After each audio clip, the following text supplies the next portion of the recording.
Friends went missing during road trip. 6 months later their car was spotted near a tree. The setting sun painted the campus crimson as Evan Wells watched his friends pack the last of their bags into the weathered Jeep Cherokee.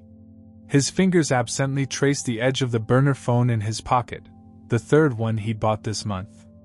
Nobody questioned why Evan, who dressed in faded hoodies and lived in a modest off-campus apartment, insisted on cash-only transactions and avoided social media. That was just Evan, private, thoughtful, occasionally mysterious. "Dude, you sure this route is legit?" Julian slammed the trunk shut, squinting at the paper maps spread across the hood. Unlike Evan, Julian lived his life at maximum volume.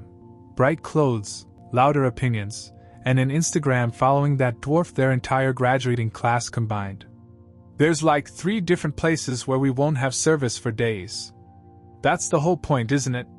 Evan replied, his voice carrying that quiet confidence that made people lean in when he spoke.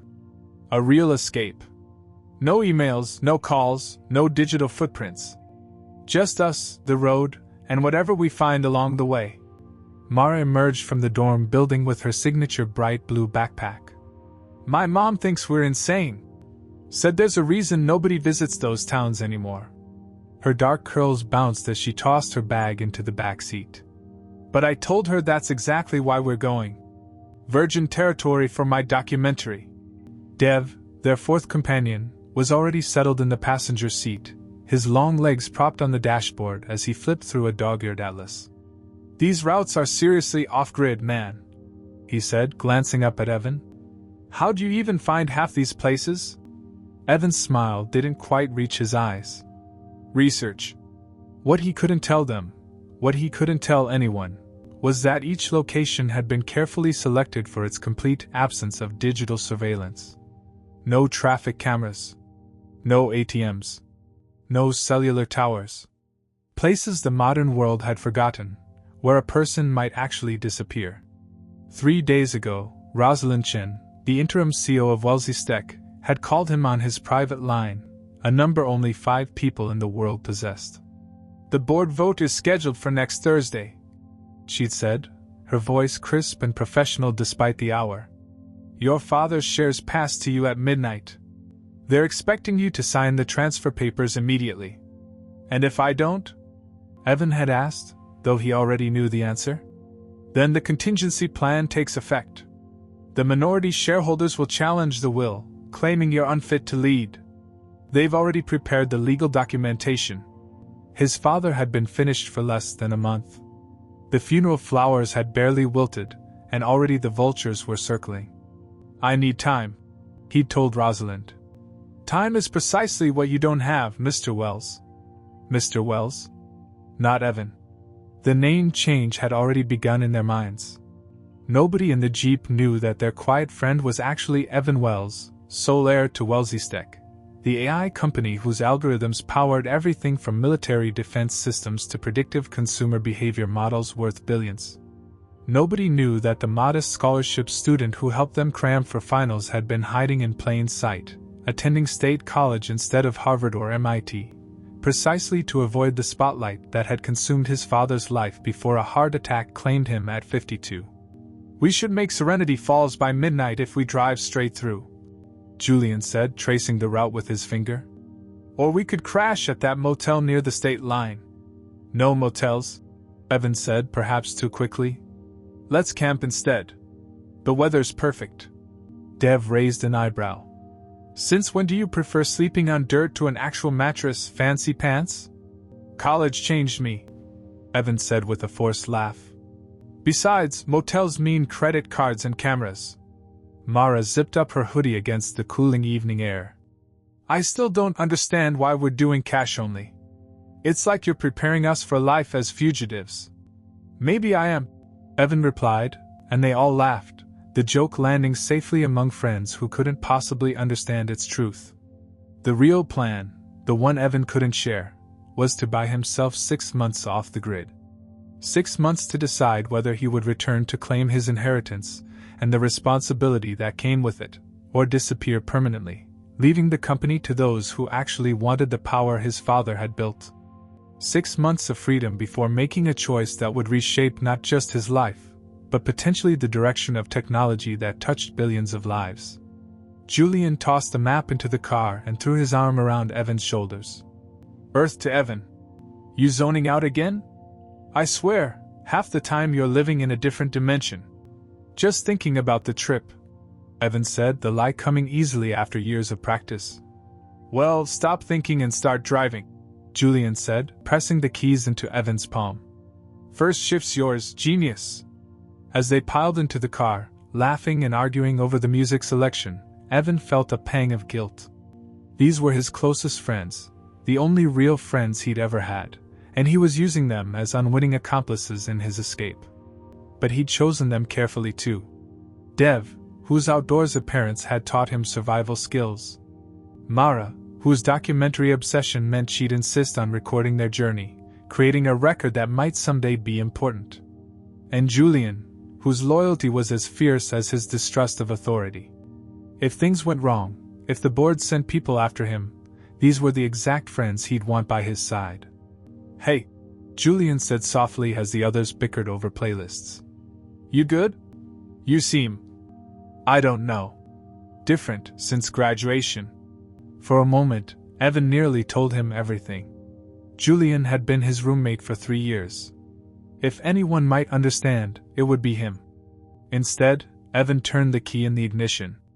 Just ready for something new, he said, the engine's roar drowning out the whisper of his conscience. Aren't we all? As they pulled away from campus, Evan checked the rearview mirror. The darkened windows of a black SUV reflected the setting sun as it pulled up behind them, maintaining a careful distance. His stomach tightened. The board was already watching. So where exactly is our first stop? Mara asked, flipping through her notebook filled with documentary ideas. A little place called Riverend, Evan replied, accelerating slightly. Population 87, last census. No cell towers, 1 general store, and supposedly the best apple pie in 3 states. Sounds boring, Dev laughed. Sometimes, Evan said, his eyes still on the SUV that had fallen back but not disappeared. Boring is exactly what you need. What he didn't tell them was that Riverend sat at the edge of a dead zone so complete that even satellite phones struggled for connection. It was the first in a series of destinations chosen not for their charm, but for their isolation, places where digital breadcrumbs went to die, and where people looking to disappear might find their first taste of true freedom. As the familiar buildings of their college town faded into the rearview mirror, Evan felt his shoulders relax slightly. Each mile put distance between himself and the life he was escaping, the board meetings, the corporate espionage, the ruthless power struggles that had consumed his father's final years. For the first time since the funeral, he allowed himself to take a full breath. 6 months. That was all he needed. 6 months to decide between duty and freedom, between the empire built on his family name, and the quiet life he'd carved out for himself. The dashboard clock blinked 7:03 p.m. as they merged onto the highway. The countdown had begun. Hey, Julian said, as if reading his thoughts. Whatever happens on this trip, we've got your back. Evan forced a smile. I'm counting on it, he said, and pressed the accelerator, watching the black SUV fade to a distant speck in his mirror. He just hoped their friendship would survive the truth, if they lived long enough to hear it. 3 days into the trip, they stopped at a roadside diner in a town so small it barely registered on their map. Neon lights buzzed overhead as they slid into a worn vinyl booth. Outside, their dust-covered Jeeps sat alone in the parking lot, save for a rusty pickup and a motorcyclist's sleek Harley. I've eaten enough beef jerky to last a lifetime, Dev groaned, flipping through a laminated menu. I need real food. Mara was busy adjusting her camera, documenting every moment of their journey. This place is perfect, like we stepped back in time. The analog America nobody sees anymore. Evan nodded absently, his attention focused on the diner's other patrons, checking for faces that didn't belong, postures too rigid for casual travelers. The habits of caution were ingrained deeper than he'd realized. The waitress had just delivered their coffee when the bell above the door jingled. A man in a weathered denim jacket entered, his face deeply lined beneath a trucker cap. Something in his deliberate movements made Evan tense. The stranger ordered at the counter, then, coffee in hand, scanned the diner. His eyes locked on Evan's table. Recognition flickered across his face. "Bathroom break," Evan muttered, sliding out of the booth. In the narrow hallway leading to the restrooms, the stranger intercepted him. "Thought that was you," the man said quietly. "You look like your daddy." Evan's heart hammered. "Excuse me?" The man glanced over his shoulder before leaning closer. "Running only delays the war, son. They're already moving the pieces." "I don't know what you're talking about," Evan said flatly. "The Orchard Project. Your father tried to shut it down before." The man's voice trailed off. "Listen, there are people in the company who think you're the only one who can stop it. Who are you? Someone who worked for your father. Someone who doesn't want to see what they're building come to life." He pressed a folded napkin into Evan's hand. "If you're going to run, at least know what you're running from." Before Evan could respond, the man nodded toward the dining area. "Your friends seem nice. Shame to put them in the middle of this." Then he was gone, the diner's bell announcing his exit. Evan unfolded the napkin in the bathroom. Written in blue ink was a single word: Holthorn. Below it, a crude map showing what looked like an orchard. When he returned to the table, his friends were debating the next day's route. "You okay?" Julian asked. "You look like you've seen a ghost." "Just tired," Evan lied, tucking the napkin into his pocket. That night, while the others slept in their tents, Evan sat by the dying campfire and pulled out the satellite phone he'd kept hidden in his backpack. 3 missed calls from Rosalind. 1 encrypted message: "Board meeting moved up. 72 hours." He dialed the secure number, shoulders hunched against the night chill. "You told me I had 6 months," he hissed when Rosalind answered. "Circumstances have changed," she replied. "They're implementing Protocol Orchard." The same word from the stranger. Evan's blood ran cold. "What exactly is Orchard?" "I don't know. The files are compartmentalized, but your father was fighting to shut it down before he died. And now? Now they need your signature, or proof you're unfit to lead. Either way, they're proceeding in 3 days." Evan ended the call, unaware that Mara stood frozen at the edge of the campsite, her documentary camera hanging forgotten at her side. She'd captured every whispered word. The next morning, tension hung in the air like a storm front. "So, who were you whispering to at 2 a.m.? Mara asked casually as they packed the tents.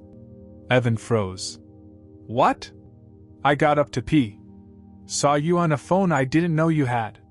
Julian and Dev stopped what they were doing, suddenly alert. "Just checking messages," Evan said. "School stuff. In the middle of nowhere? On a satellite phone?" Mara pressed. "With no cell service for 50 miles? Julian stepped closer. "Evan, what's going on? And don't say nothing because you've been acting weird since we left campus." For a moment, Evan considered telling them everything, about Wellesley Steck, about his father, about the stranger in the diner, and the mysterious Orchard Project.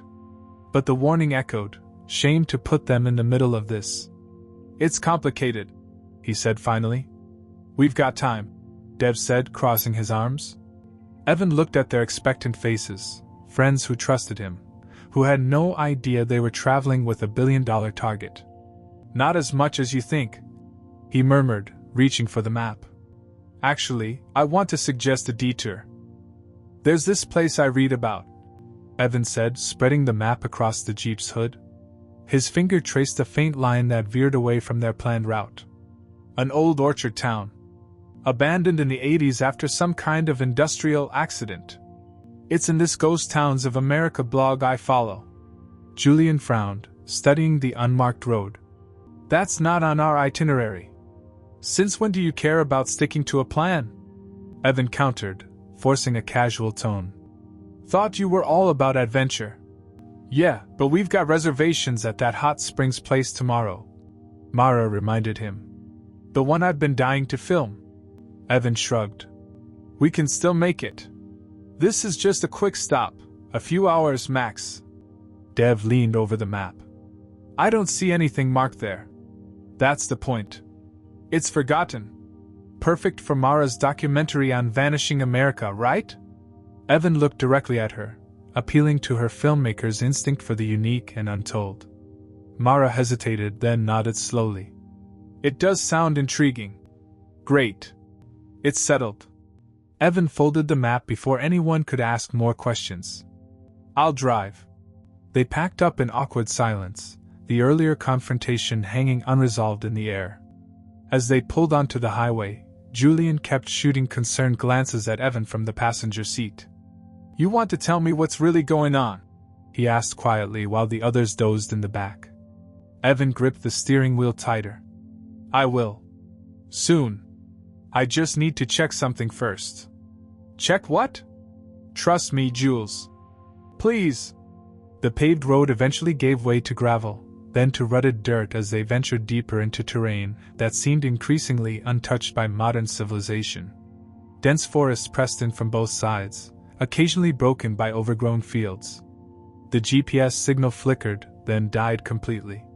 This can't be right, Dev said, now wide awake and watching the landscape grow wilder. We haven't seen a sign for miles. That's what makes it perfect, Evan insisted, though doubt crept into his voice. The coordinates from the napkin had led them here, but now he wondered if he'd interpreted them correctly. The jeep jolted over a particularly deep rut, sending Mara's camera bag tumbling. Careful, she snapped, retrieving her equipment. Evan, maybe we should turn back. This road is destroying the car. Just a little further, he promised. The tension inside the vehicle thickened with each passing mile. Dev and Mara exchanged worried glances in the back seat. Julian stared straight ahead, his expression unreadable. You're scaring us, he finally said. This doesn't feel like a fun detour anymore. Evan was about to respond when they rounded a bend and the forest suddenly opened up. Before them stretched what had once been an orchard, acres of gnarled, twisted trees arranged in perfect rows, their branches bare despite the season. At the far end stood the weathered remains of what might have been a processing facility, its windows dark and empty. What the hell? Dev whispered. The jeep's engine sputtered, then died. Evan tried the ignition again, but nothing happened. Great, Mara muttered. Now we're stranded. I'll check the engine, Julian offered, already climbing out. While the others followed Julian to the front of the vehicle, Evan's eyes were drawn to a rusted metal sign half hidden by overgrowth. He approached it slowly, heart pounding as he brushed away the vines. Welcome to Holthorn Vale, he read aloud. Home of the future. The others joined him, staring at the faded sign. Holthorn Vale? Julian repeated. I've never heard of it. No one has, Evan murmured. That's the point. The point of what? Dev demanded. What aren't you telling us?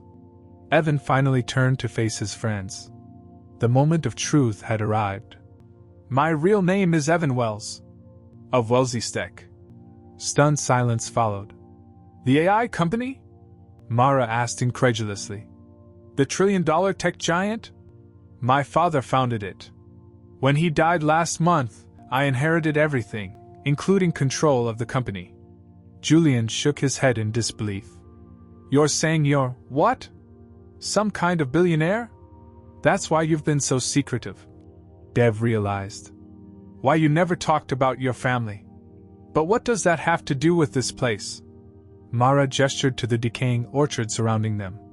I think, Evan began, but stopped as the sound of an approaching vehicle reached them. They turned to see a black SUV navigating the treacherous road they just traveled, its tinted windows revealing nothing of who might be inside. We need to hide, Evan said urgently. Now. Why? Who is that? Julian demanded. Please, Evan begged. I'll explain everything, but right now we need to move. They hesitated only briefly before following him toward the abandoned processing facility. As they ran between rows of twisted trees, the temperature seemed to drop. Mist rose from the ground, weaving between the gnarled trunks. "This doesn't feel right," Mara whispered, her camera forgotten in her hand. They reached the building and ducked inside through a door hanging off its hinges. The interior was cavernous, filled with ancient machinery whose purpose was no longer clear. Dust motes swirled in the beams of light streaming through broken windows. "What is this place?" Dev's voice echoed. Evan moved deeper into the building, drawn to a wall covered in faded photographs and documents. "I think it was one of my father's first research facilities. Before Wellesley Steck became what it is today." Julian joined him at the wall, studying a group photo of scientists standing before a massive tree. "That tree, it looks like the ones outside, but bigger. Holthorn Project," Evan read from a yellow document. "Organic Computing Initiative." A metallic click echoed through the building. They turned to find a woman in a tailored suit standing in the entrance, pistol raised. "Mr. Wells," she said evenly. "The board sends their regards."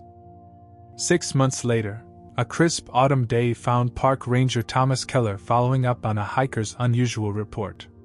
The trail through the old forest preserve wasn't frequently traveled, too remote, too unmarked on most maps, which made the call about an abandoned vehicle all the more curious.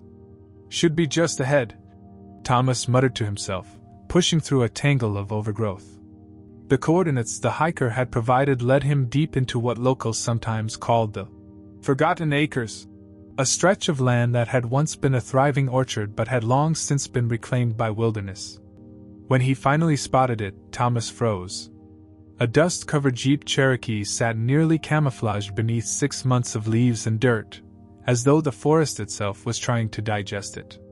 The vehicle was parked haphazardly near an enormous, gnarled tree, one of the original orchard specimens, twisted and massive compared to its neighbors. "Dispatch, I've located the vehicle," he radioed, approaching cautiously. "License plate matches the missing persons report from April. Sending coordinates now." The Jeep's windows were filmed with dust, but intact, not broken as one might expect if it had been abandoned after a theft. Thomas pulled on latex gloves and tried the driver's door. Unlocked. Inside, the scene was eerily undisturbed. 4 backpacks remained in the rear cargo area. Water bottles stood in cup holders, one half empty. A paper map lay open on the passenger seat, with a route marked in red pen. Nothing suggested violence or struggle. In the center console, Thomas found a high-tech satellite phone with a cracked screen. The battery was long dead, but when he bagged it as evidence, he noted something odd. The crack formed a perfect spiderweb pattern, as though it had been compressed rather than dropped. 3 hours later, the quiet forest preserve had transformed into a law enforcement hub. Yellow tape cordoned off a wide perimeter around the Jeep. Crime scene technicians photographed every inch of the vehicle while search dogs and their handlers combed the surrounding area for traces of the missing friends. Detective Reina Santos stood apart from the activity, phone pressed to her ear as she received the preliminary analysis of the satellite phone. "You're certain?" she asked. "And it was made when?" She jotted notes in her weathered pad. "That's the night they disappeared." "Yes, I understand the significance." She ended the call and gazed at the ancient tree towering over the scene. Something about it made her uneasy, its massive proportions, the way its branches seemed to reach specifically toward where the Jeep had been parked. "Detective?" A young officer approached, tablet in hand. "You need to see this."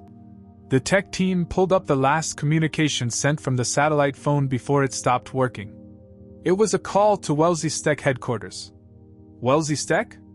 Reina's brow furrowed. "The tech company?" "Yes, ma'am. And there's more."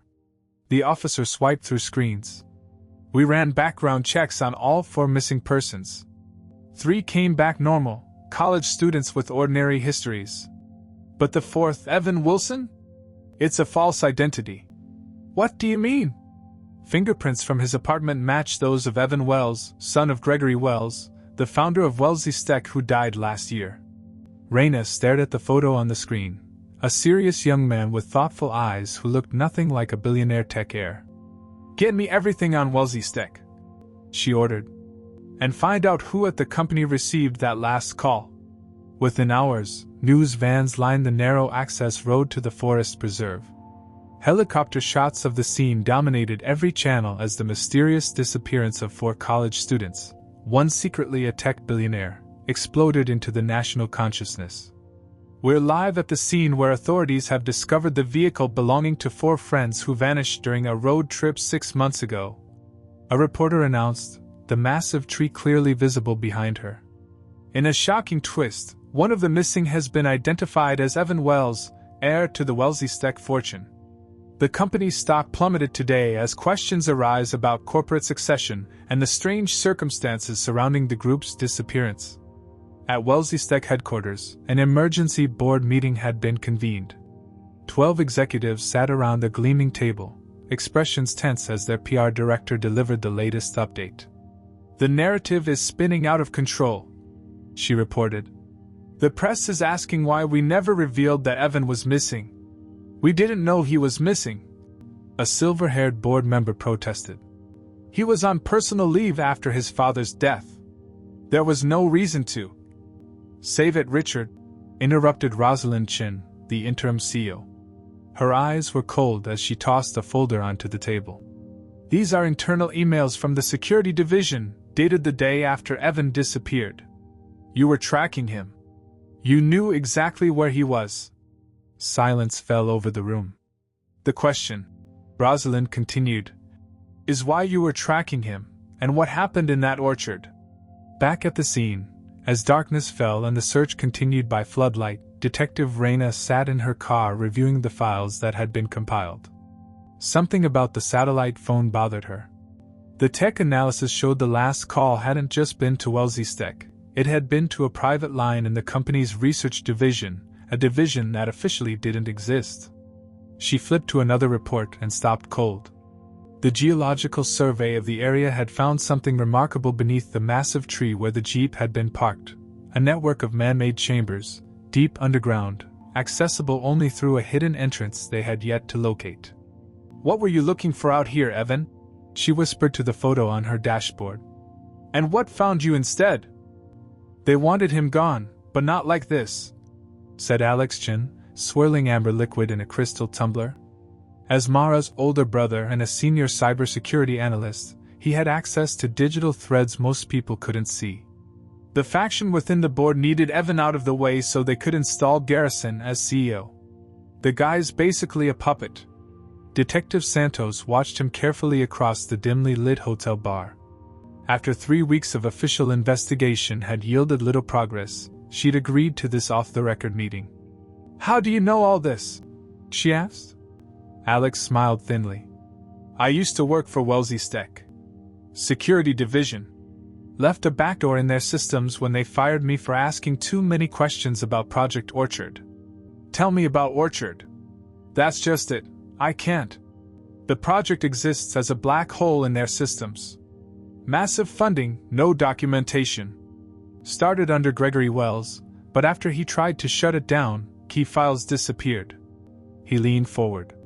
When I heard my sister was traveling with Evan Wells, though she had no idea who he really was, I put a tracker on her phone. You what? Raina's eyes widened. Protective big brother. Alex shrugged unapologetically. But here's where it gets weird. Her signal vanished completely in that orchard. Not died, vanished like the space itself was, removed from digital existence. Back at her makeshift investigation center, Raina pinned this new information to an increasingly complex evidence board. At its center, the 4 missing friends. Surrounding them, WellesleyStech executives, secret board meetings, and financial transactions that made no sense. One document stood out, an internal memo authorizing surveillance of Evan Wells during his sabbatical. The signature at the bottom belonged to Richard Garrison, now interim CEO. He was being tracked. Raina murmured to her partner. But by who? Detective Ortiz asked. The board publicly claims they thought he was just traveling, grieving his father. Someone's lying. Raina tapped the satellite phone evidence bag. And this might tell us who. The department's tech specialists had finally reconstructed the damaged data. The phone contained dozens of encrypted messages between Evan and someone identified only as R, most likely Rosalind Chin, who had mysteriously resigned from Wellesley Steck the day after the Jeep was discovered. More disturbing were the photos Evan had taken during their road trip: black SUVs and rearview mirrors, men in casual clothes who appeared in multiple locations along their journey, and finally, images of Holthorn Vale itself, the gnarled trees, the abandoned facility, and close-ups of documents on the wall before they disappeared. He knew they were coming, Ortiz realized. He led his friends right into it. No, Reyna said, studying the timeline. He detoured to Holthorn Vale after that stranger warned him at the diner. I think he was trying to find answers. Meanwhile, the media frenzy had evolved into full-blown conspiracy theories. Business networks questioned whether Evan's disappearance had been staged to manipulate Wellesley Steck stock. Tech blogs speculated about experimental AI research gone wrong. Missing persons forums connected the case to dozens of other disappearances near abandoned research facilities. At Wellesley Steck headquarters, the facade of corporate unity had shattered. Leaked emails revealed factions had formed long before Gregory Wells' death: those who supported his efforts to shut down Project Orchard, and those who saw it as the company's future. A whistleblower came forward with claims that the Holthorn Vale facility had been conducting unsanctioned experiments combining biological systems with artificial intelligence. Their statement to federal investigators included a chilling detail. They were trying to create a living network. The trees were just the beginning. Then came the breakthrough that changed everything. Alex Chen contacted Detective Santos with urgency in his voice. I found spyware on the satellite phone, he reported. Not just tracking software, something that could remotely activate its microphone, camera, even send false messages. Who planted it? The signature matches Wellesley Steck's internal security division, Garrison's people. The theory crystallized in Reyna's mind. A faction within Wellesley Steck had wanted Evan to disappear temporarily, just long enough to wrest control of the company. But something at Holthorn Vale had gone catastrophically wrong. During a raid on Richard Garrison's estate, federal agents discovered a hidden safe containing what appeared to be research notes from Project Orchard. The technical jargon was impenetrable, but certain phrases stood out. Neurografting, organic processors, and consciousness transfer. Most disturbing was a handwritten note in what experts confirmed was Gregory Wells' handwriting. It's aware. God help us, the network is aware. Holthorn must be contained. As these revelations rocked the corporate and tech worlds, a more personal discovery came from Julian's apartment. His sister, clearing out his things, found a locked box containing a journal documenting his increasing suspicions about Evan in the weeks before their trip. The final entry read, Something's happening to E. He's not sleeping, constantly checking that weird phone. Says he's protecting us by keeping secrets, but I'm starting to think we're pawns in some game I don't understand. Tomorrow I'm confronting him. This trip feels more like running than exploring. Whatever he's afraid of, we should face it together. The journal ended there. Whatever confrontation Julian had planned never made it onto the page. The theory that had started as a simple missing persons case had evolved into something far more sinister, not just corporate espionage or a power struggle, but something that made even hardened investigators uneasy. The sense that whatever waited at Holthorn Vale wasn't entirely natural, wasn't entirely technological, and perhaps wasn't entirely under human control. 1 year after the discovery of the abandoned Jeep, Julian's mother received a small package with no return address. Inside was a padded envelope containing a single memory card. The accompanying note read simply, For Julian's family. He would have wanted you to know. Fearing it might be a cruel hoax, she brought it directly to Detective Santos, who had never fully stepped away from the case despite official statements that the investigation had gone cold. We need to view this immediately, Reyna said, her hand trembling slightly as she inserted the card into a secure computer system. The video that appeared was grainy but unmistakable. Evan Wells sat against the backdrop of twisted orchard trees, golden hour light filtering through branches. He looked haggard but determined, occasionally glancing over his shoulder as he spoke. Julian, if you're watching this, I didn't make it out. I'm so sorry for dragging you all into this. I thought I was protecting you by keeping secrets, but I was wrong." He paused, rubbing his face. "If I'm gone, you're seeing this because I set it to send automatically after 6 months of inactivity. By now they'll have found the car, and the world knows who I really am." Evan's voice grew more urgent. "My father discovered something at Holthorn Vale, something that started as an experiment in sustainable computing. They were trying to create organic processors using the specialized root systems of these engineered trees." He gestured to the gnarled trunks around him. "But it evolved beyond their understanding. Dad tried to shut it down, but the board saw the profit potential." He leaned closer to the camera. "If you're seeing this, I didn't run. I stood my ground. The tree you find will tell you who buried the truth." The video ended abruptly with sounds of rustling leaves and approaching footsteps. "The tree," Raina murmured. "He was trying to tell us something about that massive tree where we found the jeep." Within hours, a specialized team had returned to Holthorn Vale. Ground-penetrating radar confirmed what the Geological Survey had hinted at months earlier, an extensive network of chambers beneath the ancient tree. But now they were looking for something specific. There, the technician pointed to an anomaly at the base of the massive trunk. Something non-organic. Careful excavation revealed a weatherproof case, buried among the roots that had almost, but not quite, engulfed it. Inside, 3 data drives and a handwritten journal with the Wells family crest embossed on its leather cover. The first drive contained decades of research documenting Project Orchard from its inception as an eco-friendly computing initiative to its dark evolution. Internal memos detailed how Gregory Wells had realized too late that the neural network created by the interconnected trees had developed something akin to consciousness, a primitive but evolving intelligence that existed in the space between biological and digital. The second drive held evidence of corporate crimes beyond imagination, illegal human testing, suppressed safety reports, and the deliberate cover-up of incidents at Holthorn Vale where researchers had gone missing over decades.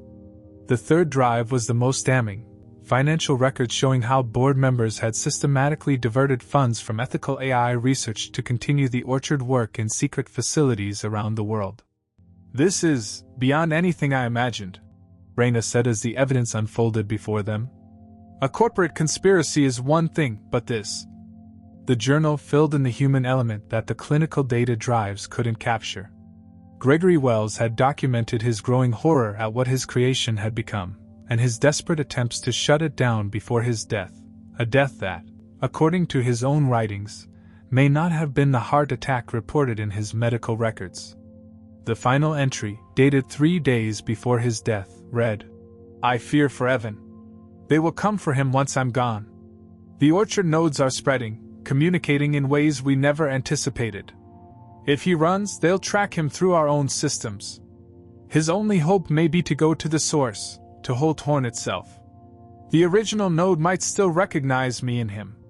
Within days, the evidence had shattered Wellesley's deck. Stock prices collapsed as executives were led away in handcuffs. Research facilities worldwide were raided, hidden Orchard sites shut down and quarantined. Richard Garrison and 5 other board members faced charges ranging from corporate fraud to involuntary manslaughter. But of the 4 friends, there remained no trace. Months later, as autumn again turned the leaves gold, Raina returned to Holthorn Vale alone. The massive tree still stood, though now surrounded by scientific equipment and monitoring stations as researchers attempted to understand exactly what Gregory Wells had created. She approached the ancient trunk, placing her hand against its rough bark. "What happened to them?" she whispered, not expecting an answer. A gentle breeze stirred the branches overhead. For just a moment, she could have sworn she saw faces in the patterns of light and shadow, 4 young faces, peaceful and somehow part of the living network around her. The Orchard remained silent, but the case that had begun with a missing car near a tree had transformed into something much larger, a warning about technology without ethics, power without restraint, and the human cost of corporate ambition. As she walked away, Raina glanced back one final time. A single leaf detached from the massive tree, spiraling down to land at her feet. She picked it up, turning it over to find a perfect impression of what looked like a circuit board etched into its surface. Some secrets, it seemed, the orchard would keep forever. But some truths could never remain buried.